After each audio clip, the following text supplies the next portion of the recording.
அதெல்லாம் நமக்கு எதுக்கு இப்போ? நன்றி சுவாமி. சொல்லுமா. கடவுளை வணங்கும் பொழுது மனதிற்குள் வணங்கணுமா இல்ல வெளிப்படையா சத்தமா வணங்கணுமா? வெளிப்படையா என்ன எப்படி?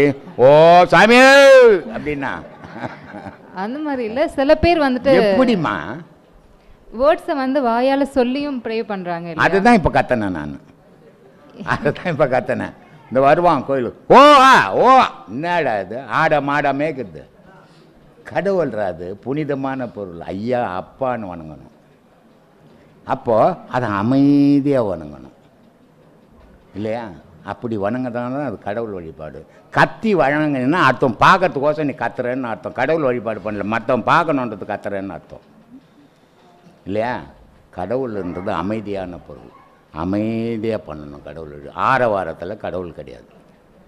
பஜனைகள் பாடல்கள் பாடி வழிபடுறாங்க இல்லையா சுவாமி? ஆமாம். அந்த மாதிரி பண்றது தேவையா?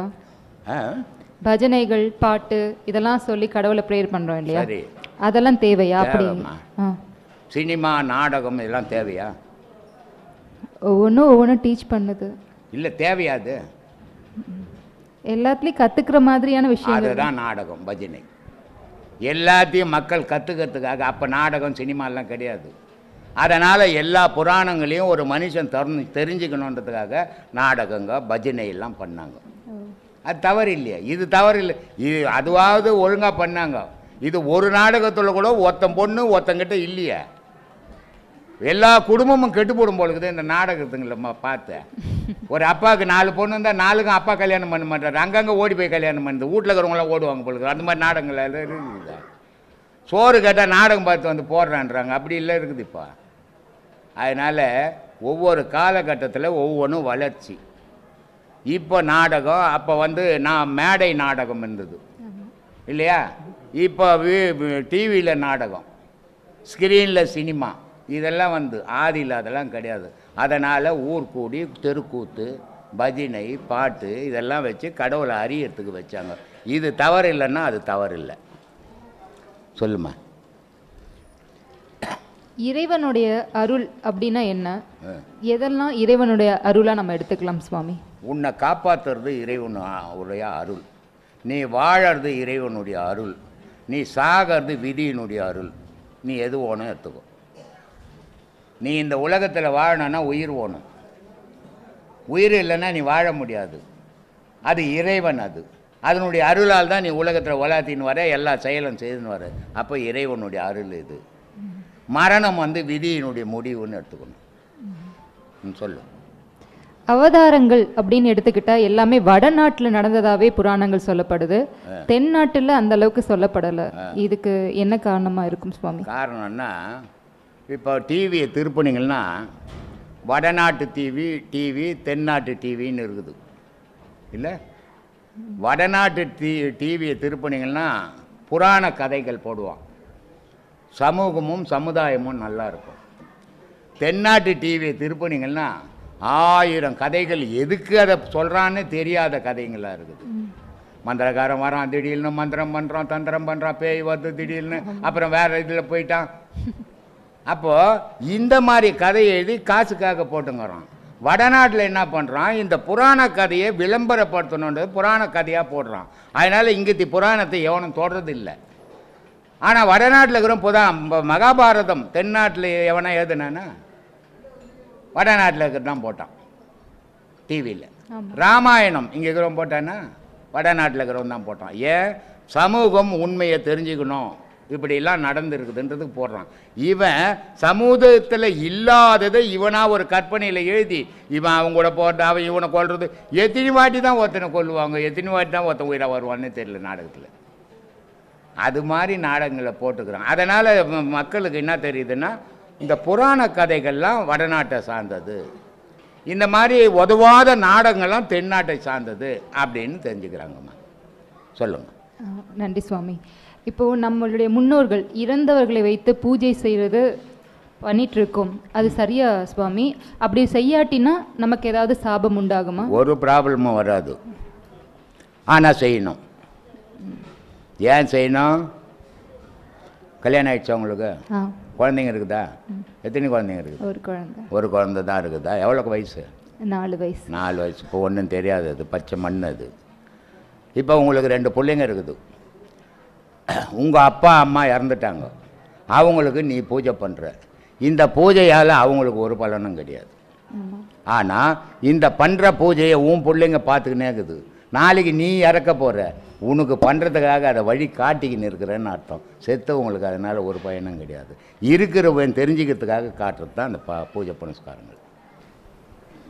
வெற்றிவேல் வீரவேல் என்ன முருகனை நினைத்து காரியத்தை தொடங்கி செயல்பட்ட வீரபாண்டிய கட்டபொம்மன் இறுதியில் தோல்வி கண்டதும், தந்திரத்தையே துணையாக கொண்ட ஆஸ்திரேலியர் இறுதியில் வெற்றி கண்டதும் எதனால் சுவாமி? உலக விஷயம், ஆங்கிலேயர். உலக விஷயம்ன்றது வேறு, தெய்வ விஷயம்ன்றது வேறு. தெய்வத்தை கும்பிட்றதால உனக்கு மரணம் வராமல் இருக்காது.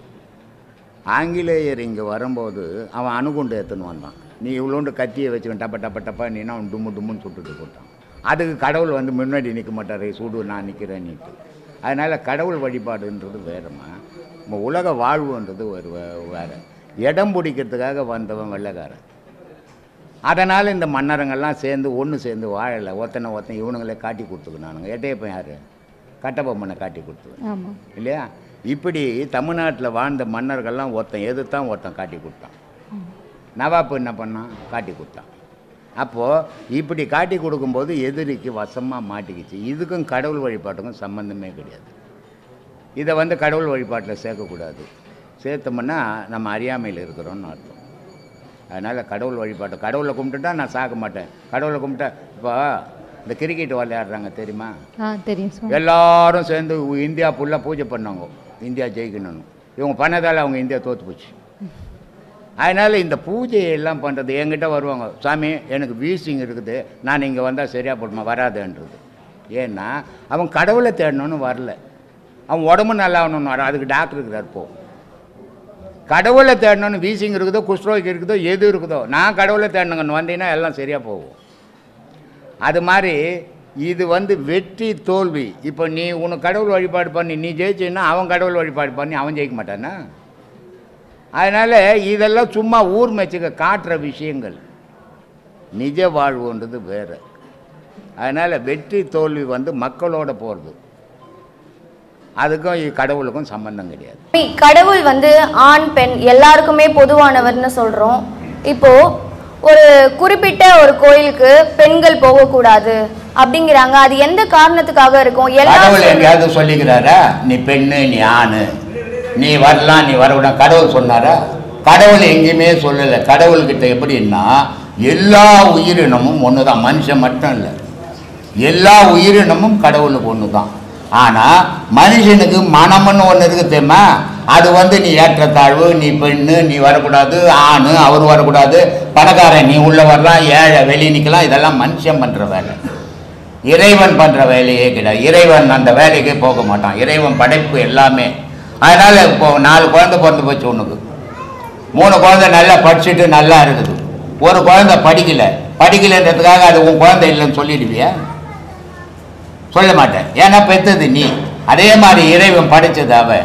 யாருக்கிட்டும் அவன் வேற்றுமை நினைக்கிறது கிடையாது. ஆனால் இந்த பாழா போன மனுஷங்கிறானே, இவன் மனசில் அளவு மீறிய வேற்றுமையை வளர்த்துக்கினே, ஒருத்தன் தாழ்ந்தவன் ஒருத்தன் உயர்ந்தவன், இவன் வரலாம் இவன் போகலாம். இந்து மதத்தினுடைய அழிவுக்கு அடிப்படை சொல்கிறேன் கேட்டுக்கோ. எல்லா மனிதரும் ஒரு வீட்டுக்குள்ள ஒவ்வொரு குடும்பத்துக்கு ஒவ்வொரு விதமான வம்ச வழிபாடு வச்சுருப்பாங்க.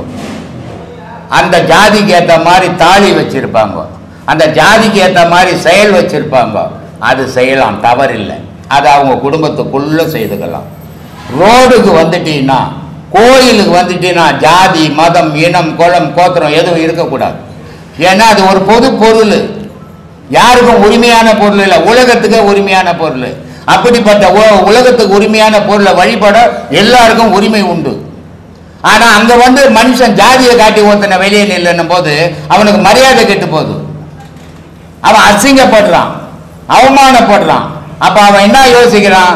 கடவுளை கும்பிட்றதை விட எங்கே மரியாதை கிடைக்குதோ நான் அங்கே போறேன்னு போகிறான். இதுதான் மத மாற்றத்துக்கு அடிப்படையே. எல்லா இடத்துலையும் கடவுள் ஒன்று தான், வேறு மதத்தில் ஒன்று கடவுளை வந்து எல்லாரையும் கூப்பிட்டு உட்கார வச்சு விருந்து வைக்கல. இந்து மதத்திலே அப்படி கிடையாது. இந்து மதத்தினுடைய அடிப்படை அழிவுக்கு காரணமே இந்த ஜாதி பேதம் தான். ஒருத்தனை வான்றது, ஒருத்தனை வெளியே தள்ளுறது. பணக்காரனா இருந்தா ஜாதி இல்லை, ஏழையா இருந்தா ஜாதி இருக்குது. இதனாலதான் இந்து மதம் அழிஞ்சது. இது என்னைக்கு மாறுதோ அன்னைக்கு இந்து மதம் அழிவு இல்லை. இந்து மதம் உலகம் முள்ள வளர்ந்துருக்கும். இந்து மதம் உலகம் முள்ள வளராத காரணம் என்னன்னா இந்த வேற்றுமை தான். ஏன்னா எல்லாரும் மனிதன் மட்டும் நினைச்சான்னா எல்லாரும் ஒற்றுமையா வாழ்வான். நான் வேற நீ வேற நினைக்க மாற்றம் வரும்போது தான் மனுஷனுடைய அழிவே உண்டாகுது. அதனால இந்த ஜாதி பேதமே நாங்க இங்க இவ்வளோ 1000 பேர் வராங்க. நீ எந்த ஜாதி, நீ எந்த ஜாதி, நீ பணக்காரனா, நீ ஏழையா, நான் கேட்டதே கிடையாது. எந்த ஜாதியா இருந்தா எனக்கு என்ன போச்சு? மனுஷனாகிறானா, நல்லவனாகிறானா, அது மட்டும் தான் நான் பார்ப்பேன். அதனால பெண்களை கோயிலுக்கு வாழ்றது, சாமியை போய் எவனா தொட முடியுமா? சாமியை தொட்டவும் உண்டா இந்த உலகத்துல? ஆனா ஒரு பொம்பளை போய் சாமியை தொட்டுட்டா தீட்டு பட்டு போச்சான். சொல்றவன் யாரு? அவங்க அம்மா வயசுல 10 மாசம் தீட்டு தான். அவங்க அம்மாவுக்கு 10 மாசம் தீட்டு போச்சுன்னா ஒரு மனுஷ உருவமே இல்லை. அப்போ இப்ப நான் பேசினுக்கிறேன், இவ்வளவு பேசுங்கிறேன்னா எங்க அம்மா வயசுல 10 மாசம் தீட்டுன்னு என்னதால் தான் நான் பேசுகிறேன். நான் தான் முழு தீட்டு. உங்க அம்மா வயசுல தீட்டு போயிருந்தா நீ பிறந்து இருக்க மாட்ட, நீ தான் முழு தீட்ட. அப்புறம் தொட்டா எங்க தீட்டு இருக்குது? நான் மந்திரம் சொன்னா எங்க தீட்டு இருக்குது? அதனால அந்த தீட்டு இப்போ சாமியை தொட்டுச்சு பொம்பளை, அது தீட்டு வந்துடுச்சு, அதெல்லாம் ஒண்ணுமே கிடையாது. ஏமாத்தின்னுக்கிறான் மனுஷன். உலகத்துல பல 1000 மதங்கள் இருக்குது. அத்தனை மதங்களும் தெய்வத்தை வழிபட தான் முடியும், ஆனா தெய்வத்தை அடைய முடியாது. இந்து மதம் மட்டும்தான் தெய்வத்தை அடையிறதுக்கு வழிவகுத்து கொடுத்துக்கிற மதம் இந்து மதம் தான். ஆனா இந்து மதத்துல இந்த வேற்றுமையால உலகத்துல எங்கேயுமே பரவல. இந்தியாவிலேயே பாதி குறைஞ்சி போச்சு. உலகம் ஃபுல்லா பின்னாடி தோன்றின மதம் இன்னைக்கு உலகம் ஃபுல்லா பரவி இருக்குதுன்னா இதுக்கு காரணம் என்னன்னு நம்ம எந்த இந்துக்களும் யோசிக்கிறதே கிடையாது. இந்துக்கள்னா எல்லாரும் ஒன்னொன்னு நினைக்கணும். ஒன்னொன்னு வேற்றுமை இல்லாமல் நினைச்சா இந்த மதம் வளரும். ஒருத்தனை தாழ்த்தி ஒருத்தனை உயர்த்தும் போது இந்த மதம் அழிவை நோக்கி போகுது. மனிதன் முதல்ல கடவுளை கும்பிட்றதை விட மனுஷன் வாழணும். அவனுக்கு 2 விஷயம் தேவைப்படுது மனுஷனுக்கு. ஒன்று பசிக்கு ஆகாரம் தேவைப்படுது, இன்னொன்று மனுஷனுக்கு மரியாதை தேவைப்படுது. இந்த 2ம் எந்த இடத்துல இல்லையோ அந்த இடத்துல இருந்து அவன் மதம் மாறுறான். இது ஒரு பிச்சைக்காரனா இருந்தாலும், ஒரு ஏழையா இருந்தாலும், எப்படியாப்பட்டவனா இருந்தாலும், ஒரு பணக்காரனா இருந்தாலும் இப்போ மற்ற மதத்தில் ஒன்றா உட்கார வச்சுப்பான். அப்போ அவனுக்கு அங்கே மரியாதை கிடைக்குது. மரியாதை கிடைக்கும் போது அவன் அந்த மத மாற்றமாகுது.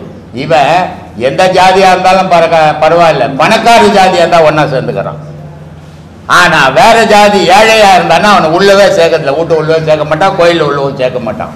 இந்த வேற்றுமையால் தான் இந்து மதம் அழிவுக்கு அடிப்படையே தவிர இதை இந்துக்கள் என்னைக்கு மாற்றிக்கிறானோ அன்னைக்கு இந்து மதம் உலகம் ஃபுல்லாக பரவும்.